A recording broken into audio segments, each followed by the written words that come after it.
l'actualité a noté la sortie d'un capitaine révoqué de l'armée il y a de cela quelques jours, une interview à travers une chaîne de télévision, un programme qui s'appelle Masterclass, où le capitaine Effoudou a dit beaucoup de choses. La question qu'on vous pose, messieurs, on va être très précis là-dessus, que cache finalement cette sortie du capitaine Effoudou? Colonel, on commence par vous. Ben, merci de commencer par moi, parce que je pense avoir une expertise sur la question, et je suis votre conseiller sur les questions stratégiques et sécurité. Je dois dire que nous analysons, nous percevons un centre de gravité de certains acteurs à vouloir impliquer l'armée camerounaise sur des questions politiques et pour la transformer en une armée prétorienne. Je dois vous dire que ce genre de pratique, ce genre de démarche ne peut pas être fructueuse et est même dangereuse pour la sécurité de l'État. Là, je vous parle en militaire discipliné que j'ai été pendant plus de 35 ans, et en ce que le militaire doit rester où il est. Vous voyez, aujourd'hui, je fais de la stratégie, je peux parler à découvert de certaines questions, c'est parce que je suis sorti du système de la réserve.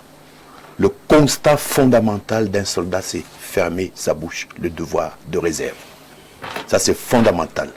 Et un officier qui s'exprime en dehors de ce cadre-là, mais moi, qui suis aujourd'hui libre de mes pensées, je me réserve, n'est-ce pas, de dire des choses qui peuvent viser des informations sensibles, ou bien alors user des titres que j'ai eus pour pouvoir ici laisser libre cours à certaines connaissances qui seraient rédhibitoires pour la sécurité de mon pays. Il faudrait que les militaires restent là-dedans. Je dois vous rassurer d'une seule chose. Ce genre de motivation à mobiliser les forces de défense pour faire quelque chose qui ne sacralise pas leur mission régalienne, à savoir la défense de l'intégrité territoriale, la défense des personnes et des biens, est totalement une aventure. Les politiques devraient cesser d'impliquer les forces de défense dans leurs affaires.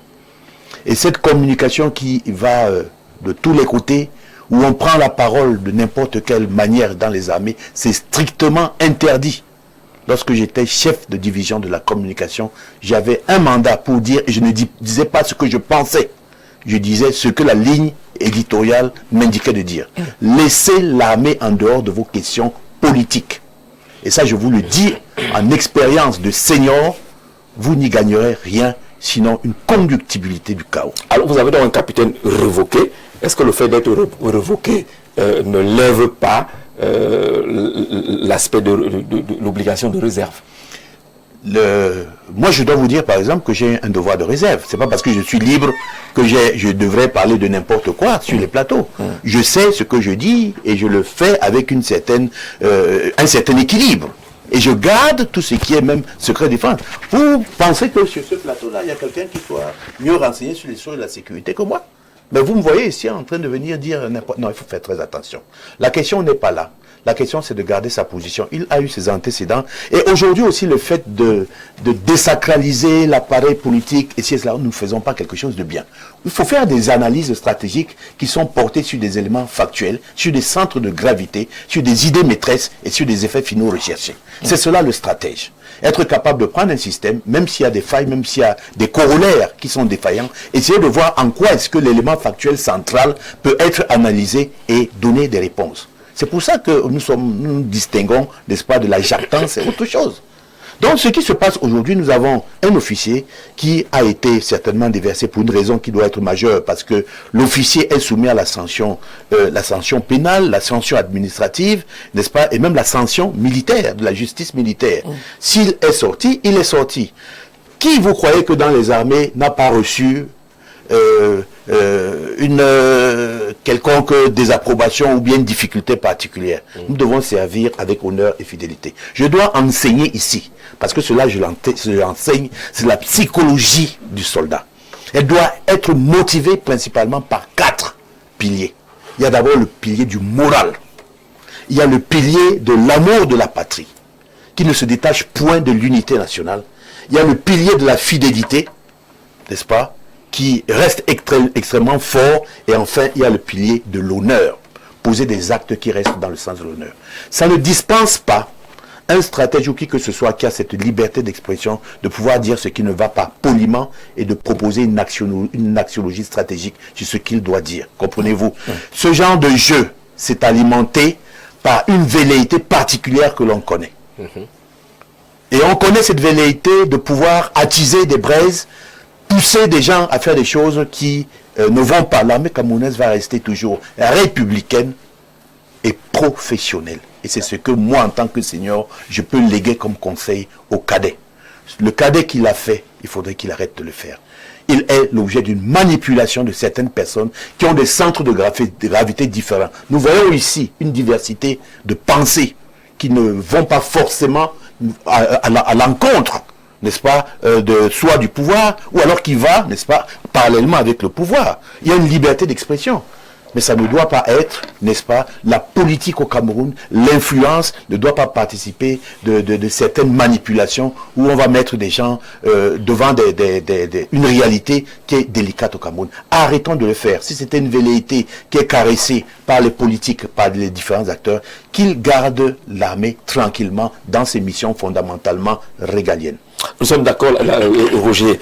Comment est-ce que vous avez lu cette sortie du capitaine Effoudou? Vous savez, le capitaine Effoudou est d'abord un fils de colonel. Son père a été le colonel Effoudou, que tout le monde, un grand militaire dans l'armée camerounaise.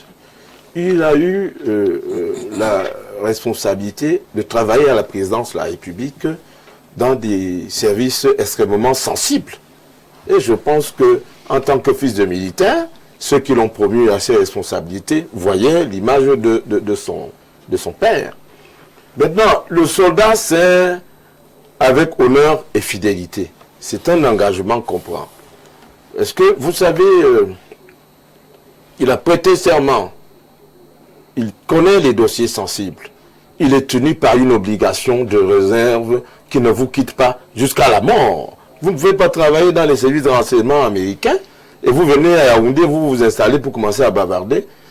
Donald Trump va essayer de vous récupérer ici pour que vous alliez rendre compte là-bas. Même en Chine, les Chinois, les Russes, tout le monde, ils fonctionnent comme ça. Et moi, je regarde le timing et je vais faire un lien entre ce que nous disions tout à l'heure et ce que nous sommes en train de dire maintenant.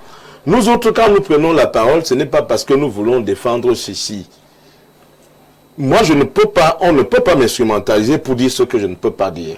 Parce que par conviction, un patriarche, président de la République, qui a des hauts faits, en tant qu'ancien premier ministre et tout ça, qui a atteint un âge respectable, vous ne pouvez pas me convaincre qu'il est mon adversaire pour le futur. Parce que lui n'a plus d'avenir. Non.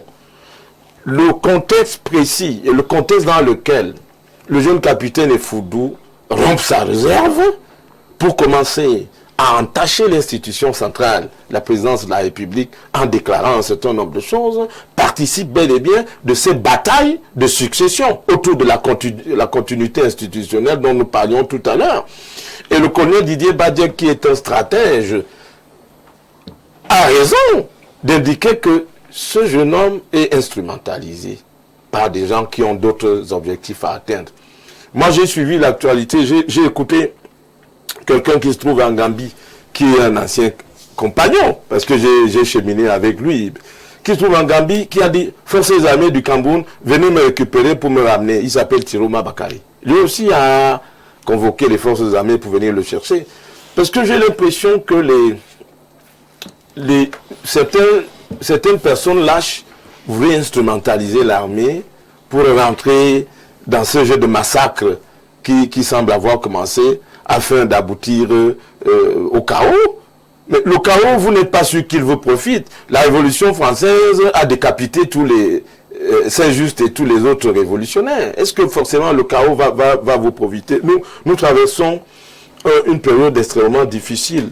Notre pays est un grand pays situé au fond du golfe de Guinée. C'est un pays fusible dont l'implosion peut avoir des déflagrations tout autour, en termes de stabilité. Nous devons toujours être animés par ce patriotisme-là. Ne disons pas des choses pour plaire aux gens. Nous traversons une période difficile. Notre dirigeant a un certain âge. Des batailles ont lieu pour prendre le contrôle de ce pays qui est très riche Et méfions-nous de tout ce qui sort de part et d'autre. Parce que j'ai vu, et moi je lis les réseaux sociaux comme vous, j'ai vu la connexion qu'on a fait entre mon frère Palmer, qui a conduit cette interview-là, le capitaine Effoudou, en tentant de dire qu'il est d'Abomban. Non, il est d'Atok, la chefferie d'Atok, parce que je les connais, je connais son grand frère, Edgar Effoudou Abaté, qui était à l'Asiatique. Ils sont d'Atok, pas d'Abomban. Vous voyez, donc ces connexions, pas de Dimako. Donc ces connexions qu'on est en train de faire, qui renvoient sur l'échiquier central d'une bataille bien larvée, qui a débuté depuis quelque temps autour de la continuité institutionnelle, je pense que nous pouvons simplement inviter nos téléspectateurs et les citoyens à être concentrés, à être très vigilants et à faire attention. Vous parlez de ces risques de manipulation, que le capitaine Effoudou serait manipulé. Sous le Noyolo, est-ce que ce n'est pas là l'une des illustrations de ce que vous appelez les Bunganjanga? Ça va un peu dans tous les sens depuis un certain temps. Vous savez, Jean-Jacques, quand j'ai réécouté la sortie de ce capitaine de Fordu aux yeux, ça fait peur. Et très peur. Parce que exposer toute une institution, ou alors plusieurs institutions au regard des personnalités qui sont citées, et que cela se fasse par quelqu'un qui est habillé en tenue militaire. C'est-à-dire que l'armée est dans la rue. Mais je voudrais dire quelque chose au colonel Badjek.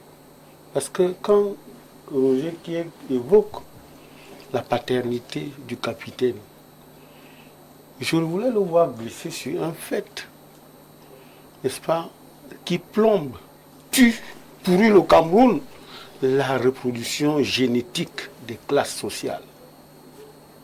Mon père, le père est colonel, il veut que ses enfants fassent la même carrière que lui.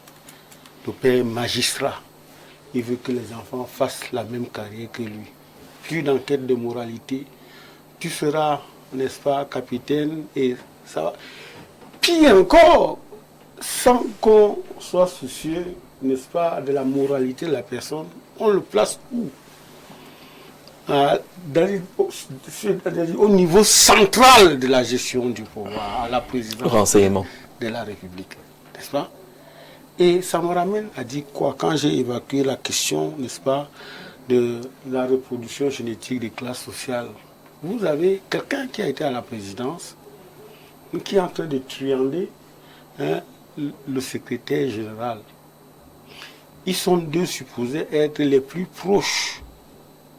C'est-à-dire que, et on suppose que c'est eux qui voient beaucoup plus de fois le président de la République. Est-ce que ça veut dire que ils sont conscients aujourd'hui définitivement, convaincus de l'état fragile du président de la République? Je ne suis pas géostratège, mais je m'interroge. Parce que ceux qui rencontrent le grand-père, au jour le jour, connaissent la santé clinique du grand-père plus que ceux qui sont loin. Donc ils sont capables. Et c'est pour ça que j'ai dit, Roger, finalement, aujourd'hui, l'âge, n'est-ce pas, du chef de l'État a finalement grossi certaines interrogations sur la capacité effective du chef de l'État à gouverner. Je ne sais pas si on est dans le même sujet. Parce qu'on est dans le même sujet. Je veux qu'on reste dans le sujet. Les débats sur l'âge du président, on les a tenus, on les tiendra toujours. Essayons de rester un peu sur le sujet. S'il vous plaît. Ce n'est pas une affaire récente. Les deux sujets, que ce soit le premier et l'autre, sont la même chose. Ne pensez pas que vous avez créé deux sujets différents. Il y a l'un dans l'autre. Je l'ai dit. Voilà. Je l'ai dit. C'est pour ça que mais cela ne soulève pas fondamentalement la question de l'âge. On peut encore parler de la gestion du pouvoir. Voilà. Ce n'est pas une affaire récente. Dans ce que je dis, ce n'est pas l'âge. Je vous dis que la question n'est plus au niveau de l'âge. Mais la capacité effective du chef d'État à gouverner, c'est ça qu'il faut prendre. Ce sont les psychologues qui ont évalué cette capacité. S'il vous plaît. Les médecins ont-ils Parce que quand vous convoquez le fait en manque d'élégance et d'éthique, à savoir que parler de l'absence ou alors prolonger du président de la République, ça ne veut rien dire. On est là, hein, dans toute la problématique, M. Jean-Jacques Zé. Et puis, c'est là, je voulais en arriver en fait, que ça s'appelle les maladies opportunistes de fin de règne.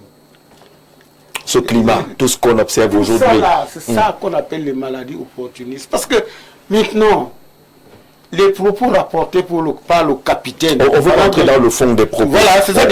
On entre dans le fond des propos. On essaie de contextualiser pour comprendre le comment et le pourquoi cette sortie maintenant. Je ne suis pas en train d'interpréter, je ne suis pas en train d'analyser. Un journaliste comme moi ne peut pas se permettre cela. Je ne peux pas. D'accord. Vous avez compris. Vraiment, j'ai compris. Je ne peux pas rentrer dans les propos. Mais je voudrais m'interroger.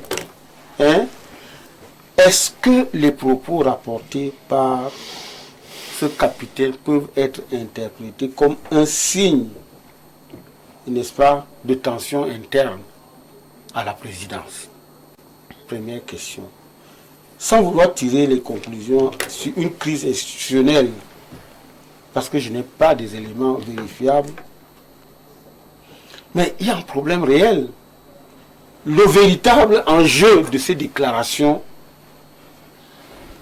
ça traduit quoi? Est-ce qu'il y a un conflit entre les responsables? N'est-ce pas? Parce que vous avez vu un monsieur qui ouvre sa Kalachnikov contre tout un SGPR. Est-ce que c'est un conflit entre responsables? Est-ce que c'est une intention individuelle? À savoir que maintenant qu'ils croient que le SGPR et certains sont responsables de sa révocation, il ouvre le feu sur cela et il peut dire ce qu'il veut. Mais là, l'autre chose, est-ce que cela traduit des dysfonctionnements, n'est-ce pas, plus profonds dans les mécanismes de gouvernance? C'est extrêmement important. Est-ce que cela traduit cela? C'est-à-dire que des dysfonctionnements au point où quelqu'un qui a été le secret, alors un monsieur qui était dans le secret, qui s'occupe du renseignement, on peut bien s'interroger, n'est-ce pas, en faisant l'effet retour. Qu'est-ce qu'il a fait? Qu'est-ce qu'il a passé le temps à faire? Est-ce que sans rentrer dans l'intérieur de ce qu'il a dit, on peut se permettre de se poser des questions quand cela arrive comme c'est. Je laisse le colonel. Merci. Sur les aspects techniques, n'est-ce pas? Merci. Il peut, parce qu'il peut se permettre un certain nombre de choses au vu, n'est-ce pas, de ce qu'il connaît en profondeur l'armée. Mais moi, je peux pas. Je reste dans les... Une réaction rapide. Il y a beaucoup de pans qui montrent, je peux déconstruire, n'est-ce pas, ce récit, par certaines amalgames. Déjà, lorsqu'on évoque l'affaire Zogo, c'est pour taper un peu dans une évocation. On fait référence à Dimako. Voilà. Il y a même une scénarisation de cette interview. S'il vous plaît, ne ramenez pas l'armée camerounaise à son plus bas niveau. Non, à son plus bas niveau, là, je suis désolé. L'armée camerounaise aujourd'hui a fait face toute seule entre 2014 et 2015 contre Boko Haram. Elle était seule au front. Je voudrais qu'on ait du respect pour cette armée-là aujourd'hui et définitivement. C'est une armée professionnelle. Alors, cette armée aujourd'hui fait face à plusieurs crises. L'extrême nord, qui est en train de reprendre avec Boko Haram, le nord-ouest et le sud-ouest, où il y a une insurrection, la partie hauturière, où il y a une piraterie qui sévit, le sud et l'est du pays, où il y a des contrebandiers qui continuent à sévir, et l'est même du Cameroun, qui fait face aujourd'hui aux menées des incursions et tout le reste. Heureusement que c'est une armée qui est polymorphe. Ce que je voudrais dire aujourd'hui, ramener quand même la sécurité présidentielle à un mercenaire qui se balade aux abords de la présidence et sur qui on prend des armes sophistiquées. Ça veut dire quoi, les armes sophistiquées? Essayons maintenant de faire un parallèle d'armement. Il avait quoi? Il avait un drone avec des explosifs de 400 kg ou bien le reste, ou alors il avait une arme de sniper pour ne pas pouvoir faire face aujourd'hui à un corps suffisamment solide comme la GP qui est rompu à la guerre urbaine, anti-cité. Non, ne ramenons pas ça. Si jamais un individu de ce genre aurait été, en plus de cela, interpellé, ce qui m'étonnerait dans la périphérie tout autour de la présidence, parce que quand même la sécurité camerounaise, au niveau des forces de défense et sécurité, elle est au top niveau. Attention à ce que nous disons. Alors, on interpelle l'intéressé, on va le déposer à la sécurité militaire, et puis après il y a le SGPR qui, après un coup de fil, fait sortir l'intéressé. Non, ça c'est ramener. C'est une fabulation qui n'a pas de ça. Non, ramenons l'armée camerounaise à son sens professionnel. Aujourd'hui, elle a un armement qui essaie de faire face aux défis qui l'interpellent. Et elle remplit bien ses missions. C'est vrai. Il faut la reconstruire aujourd'hui parce que les guerres ont effrité un peu son potentiel, mais ça s'arrête là. Nous avons quand même une armée qui, au niveau de toutes ces strates, fonctionne.